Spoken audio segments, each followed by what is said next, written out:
News Only 24. News Only 24.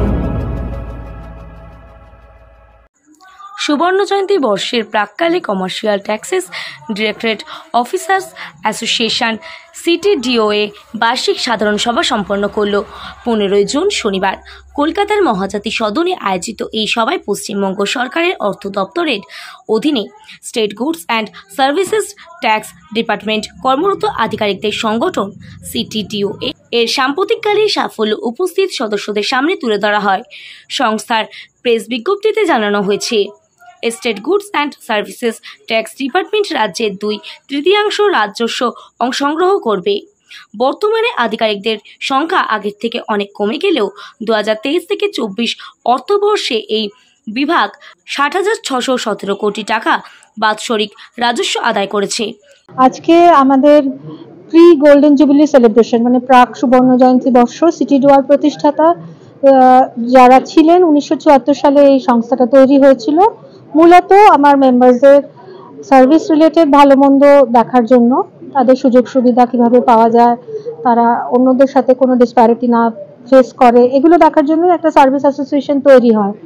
তো সেই দিনে দাঁড়িয়ে তারা এই সংস্থাটা ফর্ম করেছিলেন। তাদের মধ্যে অনেকেই আজকে আর এই পৃথিবীতে নেই। প্রথম প্রতিষ্ঠাতা সদস্যদের মধ্যে যিনি প্রেসিডেন্ট ছিলেন তার একটা বাইট আমরা পেয়েছি, সেটা আমরা দেখাবো, সমীর মজুমদার সাহেব। আর আজকের দিনের অনুষ্ঠান হিসেবে ফার্স্ট হাফে আমাদের এজিএমটা হয়ে গেছে, সেকেন্ড হাফে আমরা একটা ছোট্ট তথ্যচিত্র বানিয়েছি আমাদের দপ্তরের যারা অফিসাররা কি কাজকর্ম করে সেটা মূলত দেশবাসী বা রাজ্যবাসী জানে না সেইভাবে।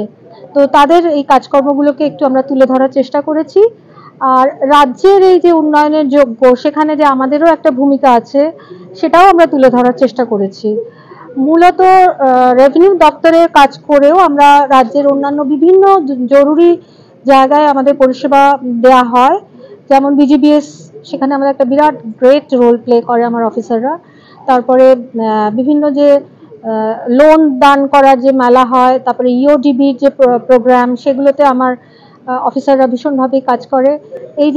এই কিছুদিন আগে আমার ইলেকশনের আগে বিভিন্ন রকমভাবে এই ইলেকশন সেন্সিটিভ আইটেম এইসবের ওপর আমার অফিসাররা প্রচুর কাজ করেছে, সেখান থেকে রাজস্ব আদায় হয়েছে।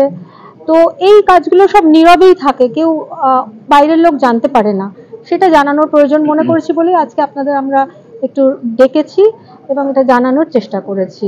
এজিএম মানে তো নির্বাচনে একটা হয় আপনাদের এখানে? না, এজিএম হচ্ছে অ্যানুয়াল জেনারেল মিটিং, যেখানে আমার সদস্যরা সবাই আসে। তাদের আমরা 2 বছরের আমাদের কার্যকাল থাকে। 22 সালে আমরা নির্বাচিত হয়েছিলাম, আজকে আমাদের 2 বছর প্রায় শেষ হয়ে এলো। তো সেইটার হিসেবে আমাদের কার্যকালের ধারা বিবরণী, মানে আমরা যা যা করতে পেরেছি, যেটা আমরা করতে পারিনি, আগামী দিনে করতে হবে সেই দিশা দেখানোর রাস্তা, এই ড্রাফট রেজলিউশনগুলোকে ফাইনাল করা, মেম্বারসদের ইয়েতে সাপোর্ট নিয়ে সেই কার্যসভাটা হয়ে গেছে আমাদের। আমরা এই সংগঠনের জন্মলগ্ন থেকে, মানে আমাদের জন্মলগ্ন থেকে, যবে থেকে আমরা কমার্শিয়াল ট্যাক্স ডিরেক্টরেট জয়েন করেছি তবে থেকে প্রায় প্রত্যেকে যুক্ত। যখনই কোনো নতুন মেম্বার ডাব্লিউবিসিএস এক্সামিনেশন দিয়ে রেভিনিউ সার্ভিস পেয়ে আসেন আমাদের দপ্তরে, যখনই জয়েন করেন তারা এই অ্যাসোসিয়েশনের সাথে যুক্ত হয়ে যান তার ডেট অফ রিটায়ারমেন্ট পর্যন্ত। সুতরাং লম্বা অ্যাসোসিয়েশন বলতে পারেন, লম্বা অ্যাসোসিয়েশন উইথ দ্য অ্যাসোসিয়েশন। এই অ্যাসোসিয়েশনের মূল কাজটা কি? এই কর্মী সুরক্ষা, কর্মীদের ভালো মন্দ দেখা, তাদের পাশে থাকা, এবং সেটা শুধুমাত্র অফিসিয়াল ব্যাপারে নয়, তাদের পার্সোনাল ব্যাপারেও। ধরুন কারোর বাবা অসুস্থ, কারোর কোনো ফ্যামিলি মেম্বার অসুস্থ, রক্তের দরকার ছিল, তখনও এই অ্যাসোসিয়েশন পাশে দাঁড়িয়েছে। মানে ইচ অ্যান্ড এভরিথিং, মানে it touches every aspect of our lifes, official এবং আনঅফিসিয়াল। আজ যে ওয়েবসাইট হলো, মানে এটা আগে ছিল যদিও, আবার নতুন করে রিভ্যাম্পড হলো, রাইট। খুব ভালো একটা ওয়েবসাইট তৈরি হয়েছে। আমি প্রত্যেককে অনুরোধ করব সেখানে গিয়ে দেখুন। আমরা অ্যাকচুয়ালি পশ্চিমবঙ্গের সবচেয়ে বেশি রেভিনিউ আর্নিং দপ্তর, সুতরাং আমাদের ওয়েবসাইটে গিয়ে দেখুন, আমাদের কাজকর্ম সম্বন্ধে জানুন।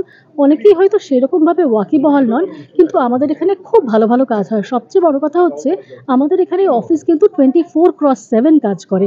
Bureau of investigation north Bengal এবং সাউথ বেঙ্গল আছে, তাতে কিছু কিছু টিমস আছেন যারা রেঞ্জেসে কাজ করেন এবং নানা রকম ইন্টারসেপশনের কাজ করেন।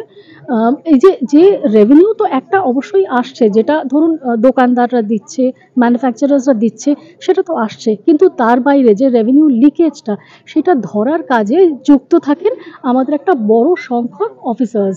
তারা দিন রাত এক করে প্রাণের বাজি ধরে ইনফ্যাক্ট বহু এরকম ইন্টারসেপশন করে রেভিনিউটাকে বাড়ান।